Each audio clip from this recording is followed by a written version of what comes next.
जोहार सनाम मीडिया से यूट्यूब पे नेलत ताबन बयहा को तेहना वीडियो तलाते आपे सनाम को सगुन दाराम पे इंगे फुदन हेम्ब्रो तबे बयहा को वीडियो रेना एथोप थंबनेल रे जहां पे नेल का ताबना जे माघ मुलुग मोणे माहा माघ बोंगा इदी कते बारपोत कथा आदो ओना बारपोत कथा तेहेन लई रेना मोने गहड़ कांते मा वीडियो बनाव रेना कुरुमुटु दना तबे बयहा को तेहेन माघ बोंगा इदी कते बारपोत कथा लई लहारे मिटन कथा लई दोहे ताबना कथा दो नवा गे जे सेदाय खन से पहिल खन हेज अगु अकन अबवा सावता रेना नियम नेमाचार आचार व्यवहार बोंगा बुरु पारा पुनय बिहा बापला जानाम छटियर गुजु नोकाना अडिगान कमी होरा जहां लका अबवा सावता रे मेना का नोय नुना कथाम चेदो लगित खान चेद मिद दिन रेम चेद गदोते मिद दिन रे बाय संभव ओना खातिर ते मिटन नोआरना मिटन सहज उपाय तो जहाना ताहे को अडे जहाना के तो सहज उपाय चेद लका नुना कथा उन चेदोआ तेहेन इन जहां लका इन साताल कनै तेहेन इnya हतो हक माने मेना जे इन नोआ को कथा चेदोआ दिनंग बिदल रे अबवा कमी रे लगा आपे को हो कमी रे लगा और इnya हो कमी रे लगा ओना खातिर नोआ वीडियो बनाव रना कुरुमुटु दना तबे बर्ती दना बइन लेया वीडियो दो नोडे खनि एहबेया जे बांगा पहिल कोन हेज अगुआ कान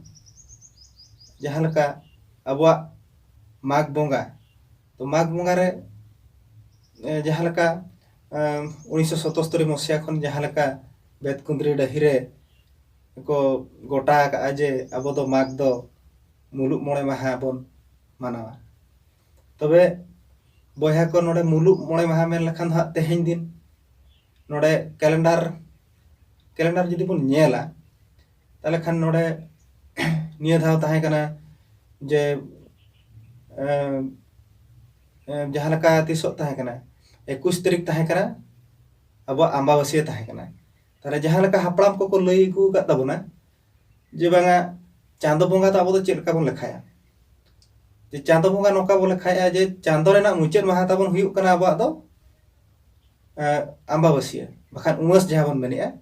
ओना उमस धरा हुयुग कन तबना अब चांदो रेना मुचेद माहा उमस दोसार हिलो खन दो हा अब दो मुलुग बन मेना मेन दो पुइलो हिलो दो हा माने अम्बावसिया दोसार पुइलो दिन हिलो दो हा खेरवाड़ नावा शर्मा को अब नवा शर्मा तबन और इने हिलो मा नवा शर्मा तिसो बो लेखाया ना इने हिलो मा अब मेरम डंगरी को नेल न्यामिया अब चांदो बोंगा ना ता दोसार हिलो दो ना अब बन नेल न्यामे कना तो चांदो रे लेखा दो ना मुलुग हिलो खन गे लेखा कना तब इने हिलो खन जदि बन लेखाया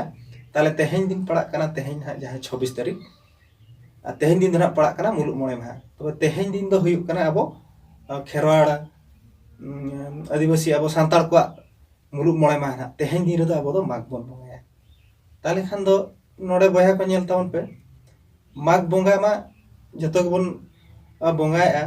मेनखान माघ बोंगा इदी कते जहां तिना आय उमन कना बखान जहां तिना अबोरन गिल अंथे हापड़ाम कोठेन खन पांडु पुरुधुल मन अकिल गकुड़ ज्ञान हापड़ाम कोठे खन सु सेटेज पांते ᱧᱟᱢ पांजा ᱧᱟᱢ बखान तुमल ᱧᱟᱢ काते जहां दिन ना आय उमन गा तबना ओना को कटे इन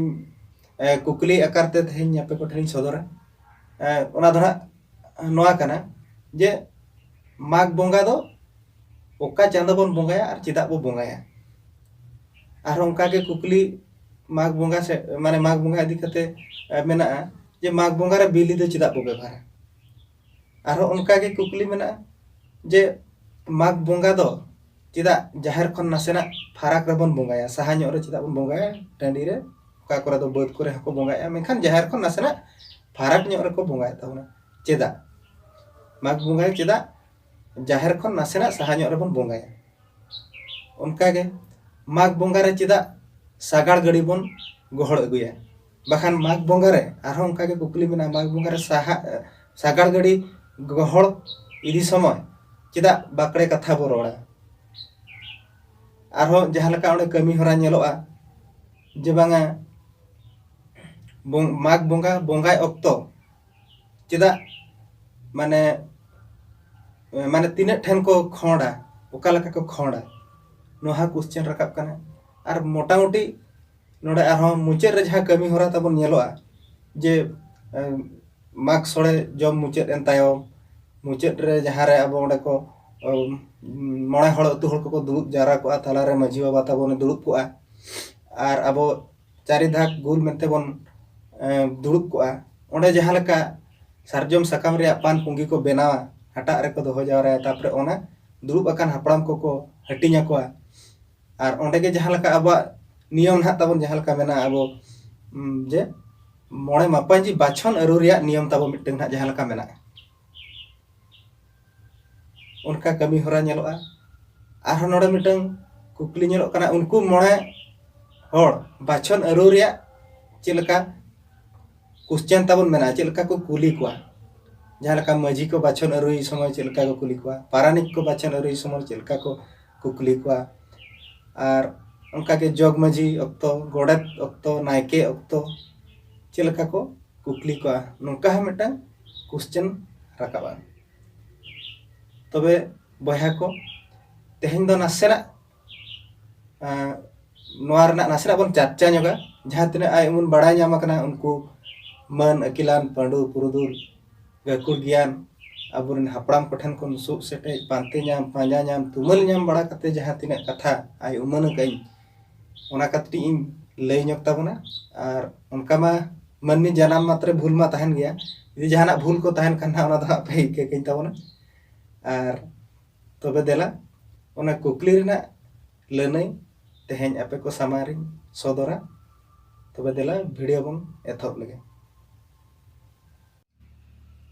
अब तो सरी पतिवान हड़ कना बन बिन बोंगाते जहाना बाबन मागा बाबन सीधा बाबन हेजा से बाबन तो लेकन लगी तेगे मड़ांग दो बोंगा बोरु ठन बन एम चला आर बन लई चला मनमी जीवी दो सरी सिरजन सला सुलुक सगई मेना ओनाते माघ बाबन बोंगा लेखान अब नावा सेरमा बांग सगुनुआ दारे को बाबन मागा बाखान दारे नणी लेगेज बांग सागेनोआ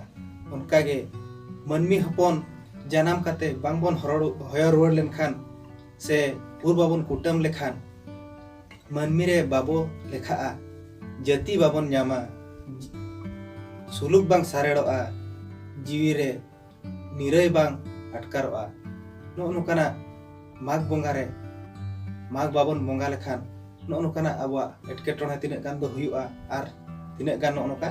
बोंगा का खान बन बोंगा ठेन बन गिड़ी गड़ को खान बन एम का चल का खान दो लई सदर मांग का खाबन नुकान एटकेटोणे को आदो आबो ठेन बांग हुयुआ ओना खातिर ते माघ बोंगा लेकान निरोड़ कमी माघ बोंगा लेकान सगुन कमी बाबन एरमा ओनागे इन पास्टा खनि लय दहया मा एनखान बर्ती कथा बांग लय काते तेहेना वीडियो दो नोडे गिन मुचादिया जोहार।